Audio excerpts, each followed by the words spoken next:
Hi, my name's Steve Mango. I'm an actor, a business owner, and I was a 4-year parishioner of the Church of Scientology Celebrity Centre in Hollywood. A registrar, best way to describe it is basically a salesman. It's a sales function, okay? People come into the organization and they need to get service. Service costs money.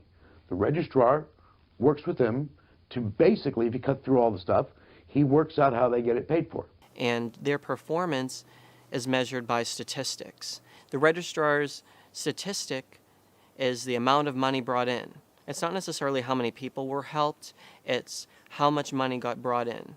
And their week goes from Thursday at 2 to the next Thursday at 2. So that's their week that they record statistics on. So you can imagine the amount of pressure it is for them to get money in by Thursday at 2, because there's repercussions for them and different condition formulas that they're going to have to do if their statistics aren't up. So they're basically punished if they're not getting money in. So Tuesday, Wednesday, especially Thursday morning, they're doing anything it takes to get you to donate for your next service and to donate as much as you can.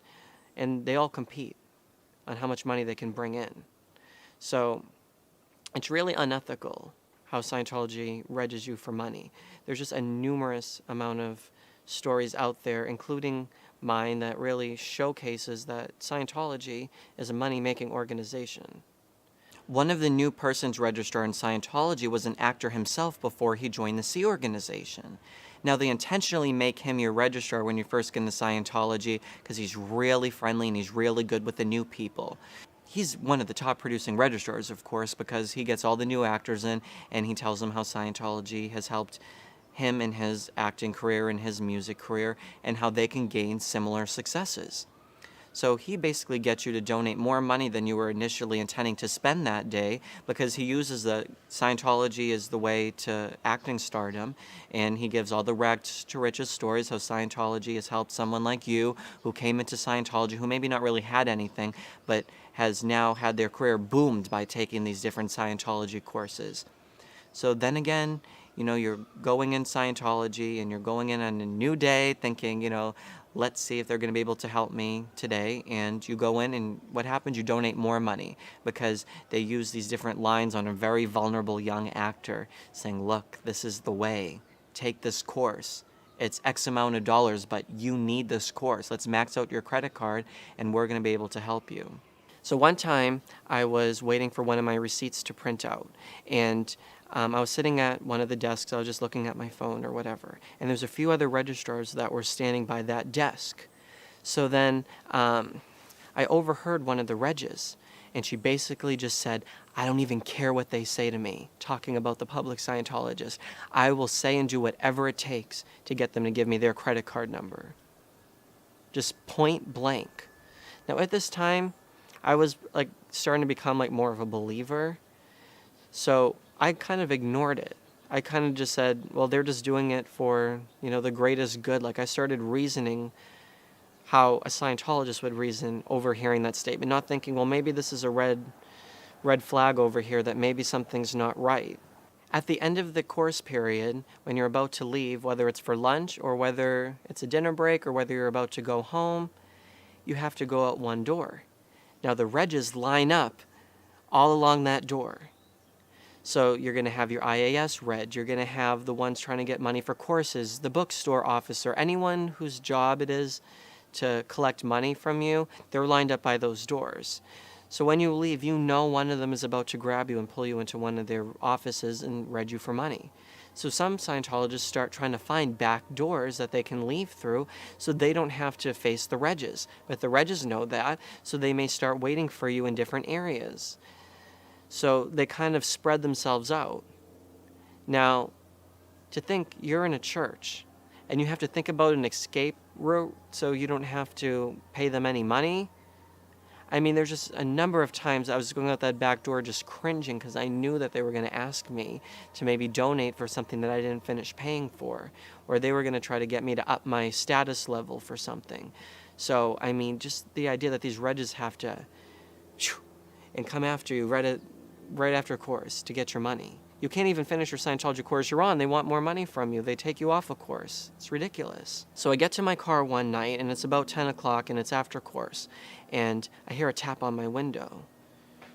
and it was one of the Regis. So I rolled my window down, and he basically said, look, if you're not ready to donate the $3,200 for your basic book and lectures, you could at least buy the books themselves instead of buying the whole entire set. And just the books itself was about $500 or $600. You can just buy the books. You have to do it right now. I'm like, look, I'm on my way out. I just told you I can't afford it. He said, look, you need to be an example of LRH tech, basically the technology in the books, and you need to basically be a good Scientologist and demonstrate the usage of it. And you're going to get more people into Scientology. You're being able to help us because we're using this money to disseminate to other Scientologists, around the world. We're using this money to help other people. And we're also trying to, clear this planet. And it's a big job, and we need money to do that.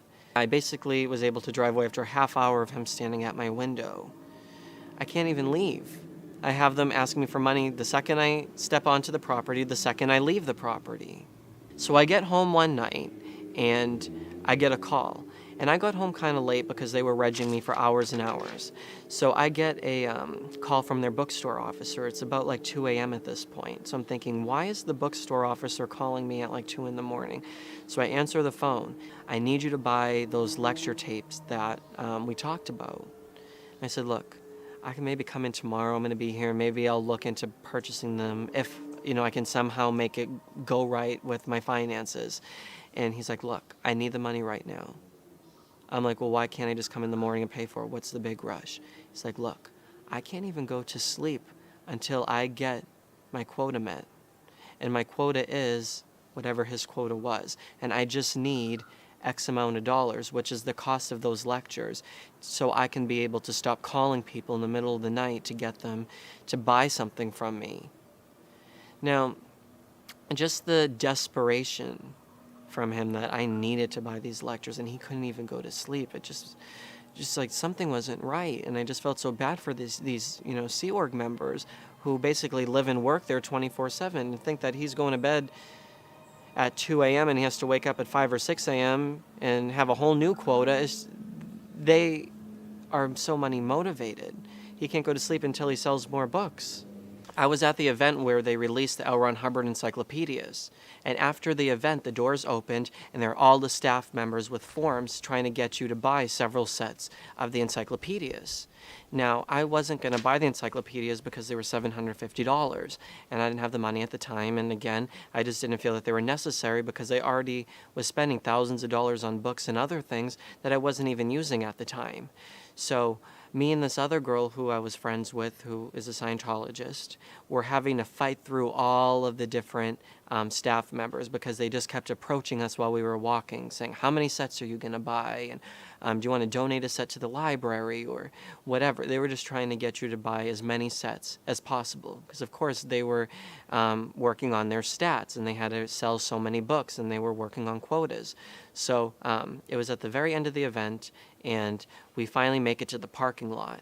And one of the staff members was waiting at the parking lot to try to get like any of the people who kind of straggled off into their, to find the parking lot on their own. He was the one who was trying to sell to them. So he approaches my friend and starts trying to sell her the encyclopedias. So she begins to run up the stairs in the parking garage saying, no, I'm not going to buy any, no, not now. And she's running up the stairs away from the sales guy. So now if you think about it, we're in a religious spiritual group, and you have to run away from someone who's trying to sell you books. It's just ridiculous. You can't just say, no, I can't make a donation at this time. I can't purchase the books. You are required to buy a set. This is what your duty is as a Scientologist, is to buy all the releases and to always be donating towards your next step on the bridge. So I never actually purchased the encyclopedia books, but I was getting phone calls from every single org almost all over the country trying to sell me these encyclopedias, and they don't take no for an answer.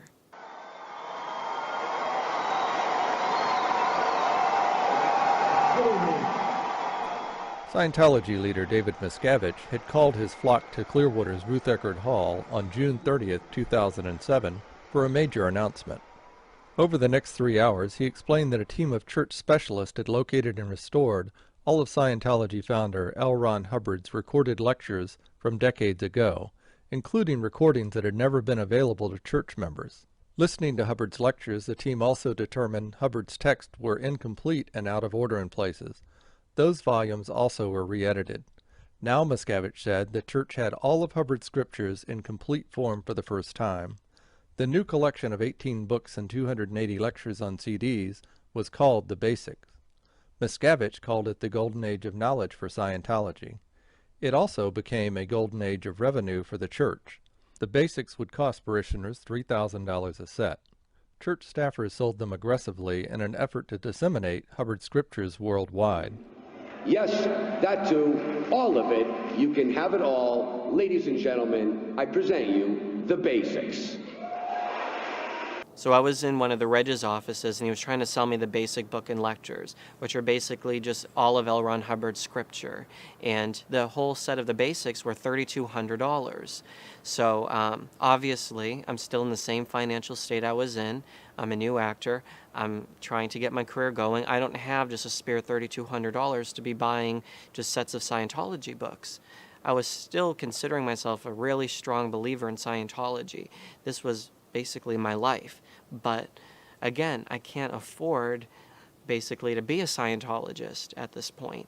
So I'm in the office, and he's really just trying to do whatever he can do to get me to buy these books. And he's like, look, we're going to figure out a way to get this money and to get you to buy a set today, right now. You're going to buy a set of the Basics. So I knew that I didn't have any available credit or anything, so I didn't really know how he was going to go about getting me these books. So he went through the whole process of checking all of my credit cards and trying to call the banks for increases on all of my cards. Nothing worked. I didn't have any available credit. So now he's trying to think of like alternative solutions to how he can get the funding so I can buy these books. So my dad gets to come into town for business here and there. And the guy knew that my dad would probably be someone who would give me money because my dad's supportive of me and my acting career and whatever I do. So he's like, you know, your dad's coming into town this week. What if we set him up for dinner at the Renaissance, which is their 4-star restaurant at the Celebrity Centre? We'll set him up for a really nice dinner, almost like trying to like wine and dine him. And then we're going to go on a tour of the Celebrity Centre. And we're going to show him all around and have him meet different staff members and have them really just say, you know, how Scientology is basically the greatest thing and how it's helped their acting career, because we're going to try to sell them on the idea that these books are going to help your acting career. And I'm just thinking, you know, I'm not going to take my dad here because I knew that they would sit him down and they'd have all these Regs on him and they would try to guilt him and lie to him and say that these books are somehow related to, you know, my education as an actor. So I said, you know what? You know, my dad's really busy when he comes into town. We're not going to be able to get him in here. His work schedule's too busy. I just lied and told him that because I knew that there was no way that I was going to go in there knowing that I was going to plan to trick my dad for the books. And then they said, okay, well, you can't get him to come in. Let's call him right now, and we'll try to get his credit card number over the phone. You can say that you're trying to loan the money from him, and we can, you know, use that for getting these basic books. Again, no, I'm not calling my dad. Okay, well, what about Jonathan? Now, Jonathan is my best friend who I grew up with, and he's actually been to the Celebrity Centre before. He had a very small introduction to Scientology via me because, you know, I'm trying to be a good Scientologist and disseminate to all the people I meet about how wonderful Scientology is, because it was somewhat helping me at this point, and I did learn some new tools and stuff, but all the abuses and things I had to go through weren't worth the few wins that I had. So I said, look, Jonathan's broke. He works at Dunkin' Donuts. He's not going to have the money to loan to me $3,200. That's just not going to happen. So, you know, the guy's just like really just kind of like frustrated because I'm not willing to give in or even give it a try to call these different people that he's referring to. So he goes, let's get your grandmother on the phone. And I'm just like, this guy is just a slime ball. He wants me to call my grandmother and ask my grandmother to donate $3,200 to Scientology books for me when she's a Christian and she's not going to be... I'm not even going to ask her. I don't have the heart to try to trick my grandmother into giving me basic books in Scientology. It just wasn't going to happen.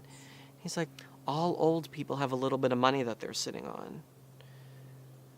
I'm like, look, she's on a fixed income. Even if she's sitting on money, which she's not, I'm still not going to ask my grandmother for $3,200. That's just not the type of relationship we have. I love my grandmother. I'm not going to ask her to give me money to go towards Scientology. So, he's still like kind of like wheeling and dealing here, trying to figure out what we can do. So he's like, do you have any investments? No. Do you have any gold bullion? No. At the time, 19, maybe 20 years old, and the guys asked me, do I have any gold bullion that I can basically sell so I can use it to buy Scientology books? And he's like, look, I really wish Scientology had the ability just to have these books just be open resources to you guys, but we need to charge you. It costs money to assemble these books. Now, Scientology has their own printing department, and they print off these books. They can probably do it cheaply. I mean, there's no way that 20 books in Scientology lectures cost them $3,200 or even half of that to even print. It just doesn't make any sense. And even so, this is religious scripture that's supposed to be helping free mankind. Why would they be charging so much money for it? That's what was always the thing. If this tech can really, truly make a difference in people's lives and help people, wouldn't they do it for free and just go all around the world and go on tours and give people these books for free? No, you have to buy them. And you also, once you buy the set of basics, they're going to have you donate sets to libraries around the country, around the world. They want you to spend money to disseminate these books. It's crazy. It's really insane. Because it wasn't just like I was in one registrar, sitting with him and trying to work on this cycle of getting me my books. There was tons of registrars calling me on my phone from all different orgs, and even people who weren't registrars. There's other staff members in the org who were trying to sell these books. It was anyone, the director of processing, it was the auditor, it was the course supervisor, it was anyone who it's not part of their job to sell books, it's their job to maybe help people. And what are they doing? They're selling these books. And it just completely rubbed me the wrong way that they think that, I was going to donate thousands of dollars for books. I revealed to one of the Regis that I had $2,500 on account at Flag. Now, I was planning to go to Flag to do some Flag-only rundowns and receive some auditing. And this guy at the time was trying to reg me to get my Congress lectures. And they were pretty much about the same price. Maybe it was $3,000 or $4,000 to get it. But that was still a bulk of the money to get these Congresses. So he told all the other Regis I had money on account. So all these Regis began to call me all over CC. These Regis are just calling me, trying to be the one to get the sale. They want to raise their stats. They may want a commission off of these lecture sales. So I had one of these Regis call me up, and she's like, look, you're not going to be able to go to Flag unless you purchase these Congress lectures. These Congress lectures are a prerequisite before you're going to be able to be accepted to go to Flag on services. So therefore, buy these Congresses now, and then you can work on going to Flag maybe in a few months. So I believed her.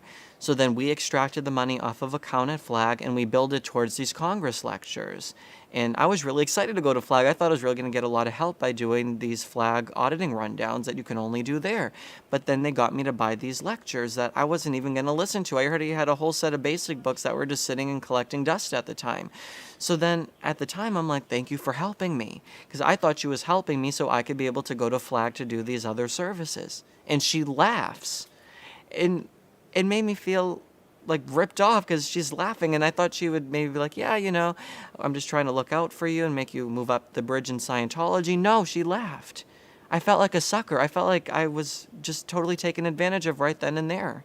It was ridiculous that they took the money off of my account to purchase these books, and they did anything to get that money. In any other church, say the Catholic Church, for example, if you can't afford to purchase the Bible, they'll lend you one of their Bibles. Maybe you can't afford to go to one of their Bible study groups. Maybe they'll have like a work study program, or they'll let you go in for free. In Scientology, that's not the case. You have to have money to be a Scientologist, regardless of what they want to tell you. You need money. So I'm just looking at it and thinking, well, this isn't a real religious organization. Because if they're trying to spread the good word and the message, and if Scientology can really help people, wouldn't they maybe let you borrow the books for free so you can study them and so you can maybe disseminate the good word and maybe be able to help others and be able to promote Scientology? You can't do that. You have to buy all these sets of books. You have to purchase these really expensive courses. And it's just not, to me, a religious organization. It's operating as a business, trying to sell you spirituality. So now the reg is hitting me for $50,000 to go clear. And at this time, I'm still like 19, 20 years old. I don't really have $50,000 to donate to go clear. The Reg knows this. She's been with me, working with me for several years in Scientology. She knows all my credit cards, what the available credit lines, and how much balance I carry on them. She knew I wasn't going to be able to give her $50,000 today. She's like, Steve, this is your year. You are going to go clear this year. You have been in Scientology now for 3-4 years, and you haven't gone clear yet. This is the time. You are a Scientologist, and you need to go clear. It's your responsibility. So I'm thinking, okay, here we go. Now I'm going to be in another like 5 to 6 hour cycle with her, trying to go back and forth with how I'm going to pay her $50,000, which I do not have. So all these Regs come over, and they're all surrounding the desk.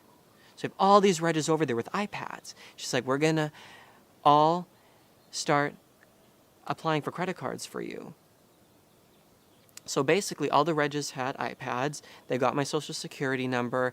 They got, all my financial information. And all of them were running credit apps at the same time, with the theory being that hopefully it doesn't look like I'm hitting for a lot of credit at once, because if we put all the credit apps through at once, maybe I'd be able to get approved for 10 credit cards all at the same time, instead of doing one at a time. So they all start applying for credit cards on my behalf. And I'm like, look, I don't really want to affect my credit. I don't really want to be running 20 credit apps and then ruin my credit score. It's only like 3 or 4 points each credit app anyways, and then, it's going to lift off in, a few months anyway. So I'm just like, okay, let's see what happens. So none of them get approved at the time because my credit wasn't as established as it is now. So then I'm like, look, as you see, I can't get approved for credit. I can't get, $50,000. I don't even have the ability to pay off $50,000. They're like, look, this is fine that you didn't get approved right off the bat. This is okay. This is just the first step. Now we have to handle the banks. Now we're going to call each of these banks and we're going to get you your credit line. I'm like, ha ha ha. Like, how am I actually going to get approved for what they want from me, So he's like, look, we have people higher up in American Express and other financial institutions who are Scientologists, and they can underwrite and approve your credit card for the amount of credit that we need for you to be able to go clear. To think that there are people in the banks who are giving people credit lines that they are obviously not qualified for, is that legal at all? It just doesn't seem right, or even ethical. And it's just, they were just going to call up and get me approved. I just said, look, you know what? We've tried. We can't get me the available credit. Let's just, try to figure out another solution. And I just did anything I could just to get myself out of that room with them. I just try to still pretend like, okay, yeah, this is what I want. So they would actually let me go. Let me out of the room so then I can, basically be free. I'm locked up in the Celebrity Centre day after day after day, and it's just not dawning on me yet that this is, just a money-making scheme. The International Association of Scientologists, or otherwise known as the IAS, is the membership department of Scientology, and you donate to become a member. L. Ron Hubbard listed 2 different memberships that you could sign up for in the IAS. It wasn't called the IAS then, but it was the same basic principle. So in HCO Policy Letter, March 22nd, 1965, Current Promotion and Org Program Summary Membership Rundown, he states there are 2 memberships. And he lists the International Annual Membership and gives it a cost at $30. And he lists a Lifetime Membership, which is priced at $75. And in here he says there are no other memberships or statuses approved or known to LRH. An annual membership isn't going to run you $30 nowadays, and a lifetime membership isn't going to be $75. You're going to pay $5,000 for your lifetime membership, and that lifetime membership is required for you to go up the bridge. So if you want to make any progress in Scientology, you're going to have to be a lifetime member of the IAS. It's just, you're supposed to make a forced donation to be able to receive services in the church. It doesn't really make any sense. So I'm invited to a free dinner at the Renaissance restaurant after course, and they told me it's for a special briefing for some of their most dedicated Scientologists about the IAS. So I go down after course to the restaurant, and we have dinner, and everything seems really great. And a guy comes up, one of their IAS Regis basically, and he starts getting really enthusiastic, and to like the point, like he's like off the walls crazy. He's like, look, we're going to take down psychiatry, and the IS is going to do that, and we're going to really make waves, and we're really going to get Dianetics and Scientology across all nations. And he's like, you know what, we're going to scream freedom, and we are going to just totally reverberate this whole building with screaming this freedom out loud. And because we are going to get freedom from psychiatry, and we are going to have freedom by going up the bridge, and we are going to do this. So we're all screaming freedom, freedom, and everyone's getting really excited. And that's what they want to do. They want to get you really excited. So then they brought up a whiteboard. They wrote $10,000 on it. They circled the $10,000. They locked the door. There's people standing by the door. And then the tone's different. He's like, we need $10,000 amongst you guys. You need to figure out how you're going to get us the $10,000 in order to eradicate psychiatry, and in order to get our social betterment programs and our PSAs out there. We need money. So we're sitting there, they're like, okay, who's going to be the first donor? So then all the other IAS Regis are going around to all these different tables trying to get others to be the first person to stand up and donate money. So one of them goes, Steve Mango's going to, donate tonight. He's going to be the one. And I donated like $1,000 that night, which I didn't intend to donate that night. I was just going thinking I'm going to have a free dinner and hear about how Scientology is helping people. I didn't think, again, that a free dinner was going to somehow be a bait and switch and then get me to donate thousands of dollars that I didn't have at the time. So at the end, I guess it wasn't enough how much I donated. So then they go up and they're like, look, you need to donate a few more $1,000. You're a Scientologist. You have to do this. You are dedicated now. You've been here for a few years now, and this is the time that you actually start helping us. I'm like, look, I just donated $1,000. I don't have the money to, do any more than this. I already did enough. And then there's other people standing up with their reg, and they're saying, so-and-so just donated, $10,000, for example. So-and-so just donated $50,000. And people are clapping. So instead of donating $10,000, they really donated, 20 times that amount of money. But these other people just happen to have maybe better credit than I did, or they may happen to have more success than I did in their business or in their life. I mean, I'm still young at the time. I didn't really have the ability to donate tens of thousands of dollars to Scientology. And I'm like, even when I make a donation, it's just not enough. It just never was enough, which was, just, I don't know, it was off-putting because I thought I was making a significant contribution to them, and they just wanted more.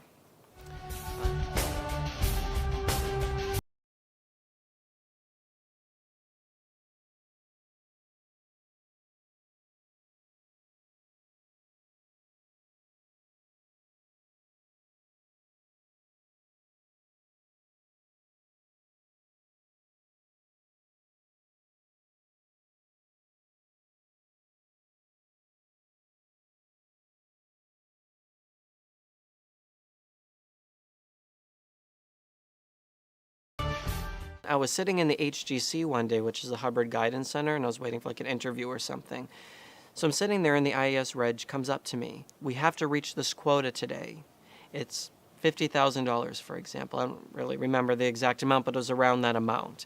And we need you to donate towards that. And I'm like, and I'm laughing. She's like, I know, because they know that I don't really have all that type of money to donate.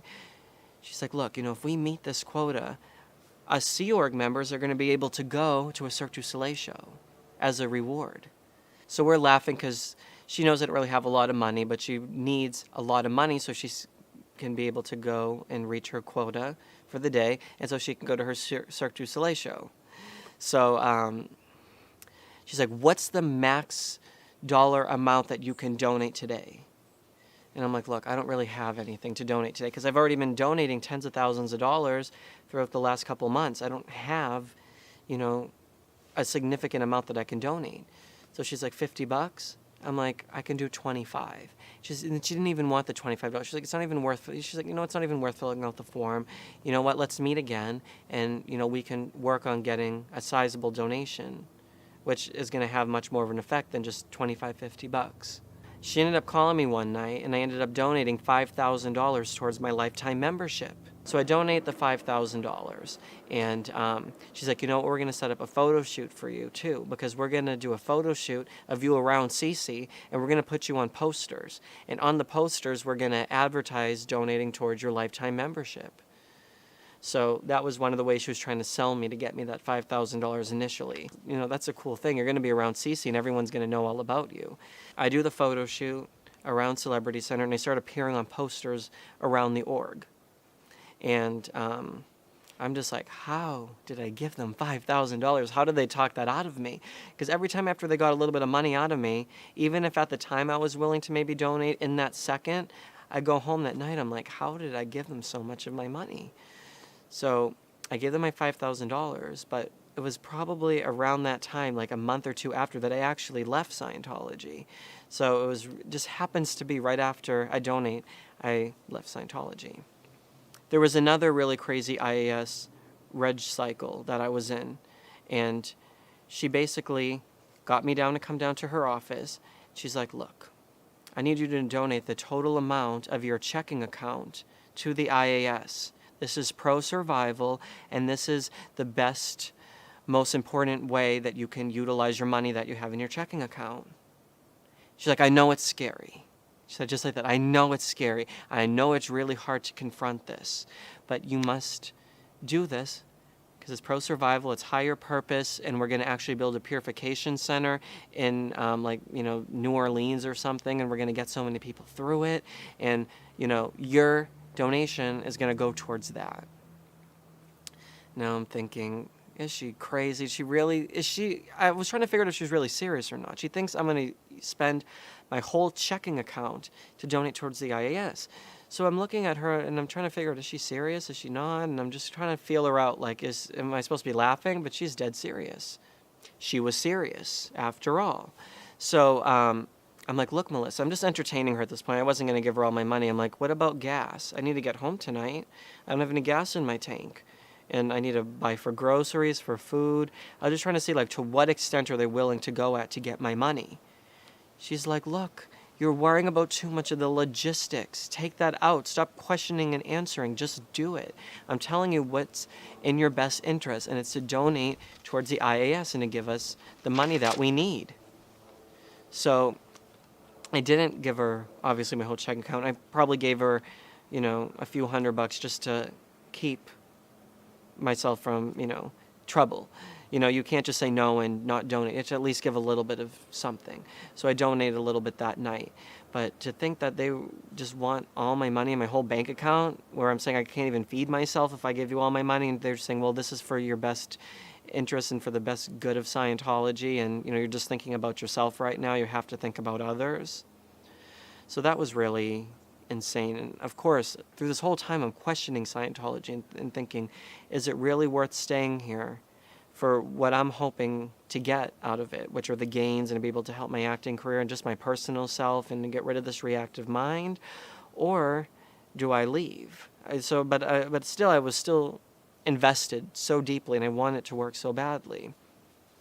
And recently, what made me want to speak out and to do this video is because I got an email about this guy, and he donated $250,000 to the IAS, and I knew him because I was on my Purif with him, and I'm thinking, how could such a nice guy be manipulated into donating all this money. Because I know that's how it is. You're not giving this money in your free accord. He doesn't walk into the org one day and say, hey, I want to donate $250,000 that I have lying around. They're going to say, let's take the money out of your home. Let's get credit cards out. Who do you know you can borrow money from? What about your business? Can we take money out of your business?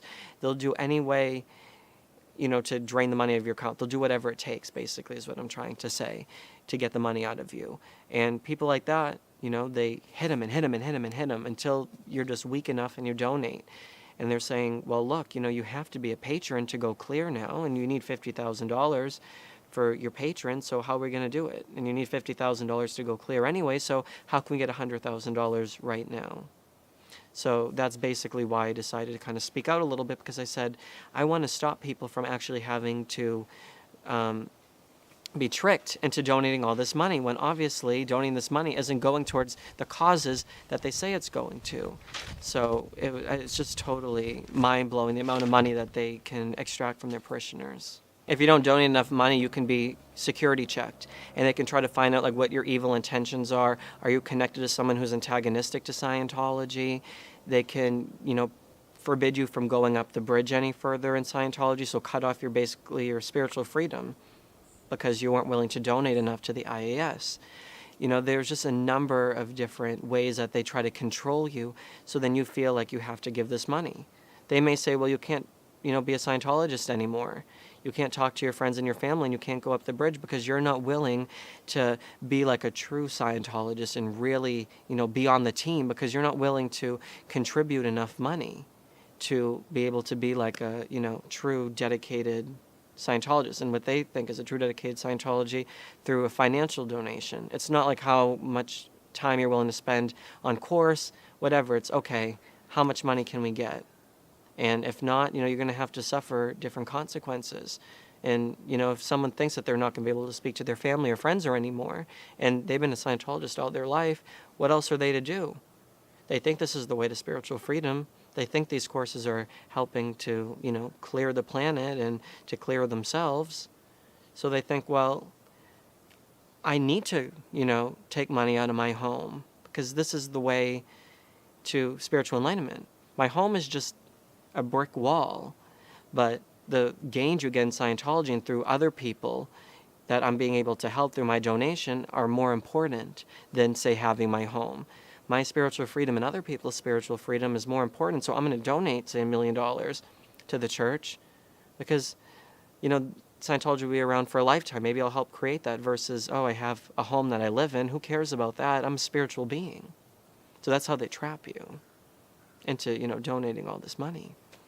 Outside of the event, we were regging for the IAS, which is separate from the Ideal Org building. That's what they were doing inside the event. Outside the event, we were talking to people as they came out to pay monies to the IAS. And this woman just came to just sit down and just relax. And someone came up to her and said, we need you to make a donation to the IAS.